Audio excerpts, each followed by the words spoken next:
Քիչ առաջ ԴՕԿ կուսակցությունը հանդես է եկել հրատապ հայտարարությամբ. «Սիրելի հայրենակիցներ, 2025 թվականի փետրվարից իրականացվում են տոտալ քաղաքական հետապնդումներ ԴՕԿ կուսակցության պատվավոր նախագահ Վարդան Ղուկասյանի նկատմամբ: Այս պահին վտանգված է նրա կյանքը և մեր համար նրա անվտանգությունը առաջնահերթ նշանակություն ունի: Հաշվի առնելով առկա իրադարձությունները ԴՕԿ կուսակցության խորհուրդը որոշեց առաջնահերթություն տալ Վարդան Ղուկասյանի կյանքի և ազատության անհրաժեշտությանը, չմասնակցելով Գյումրի համայնքի ավագանու արտահերթ ընտրություններին», նշված է կուսակցության տարածած հաղորդագրության մեջ: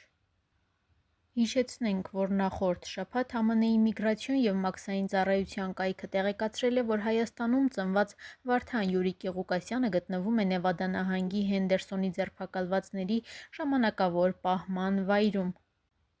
Իսկ արդեն երեկ հայտնի դարձավ, որ Վարդան Ղուկասյանի միգրացիոն խնդիրներին առնչվող դատական նիստը մեկ շաբաթով հետաձգվել է: Թե ինչ պատճառաբանությամբ, փաստաբանը չի մանրամասնել: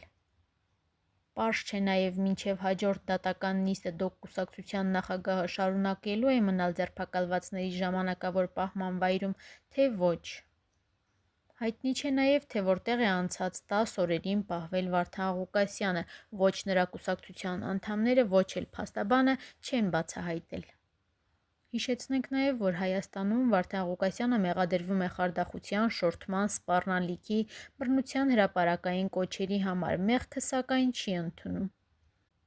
Իսկ ԱՄՆ-ում ընթացող դատական նիստը վերաբերվում է ԱՄՆ ներգաղթի կանոնների խստացմանը: Սակայն Վարդան Ղուկասյանի փաստաբան Լևոն Բաղդասարյանը հայտնել է, որ այս առումով Վարդան Ղուկասյանը որևէ խնդիր չունի: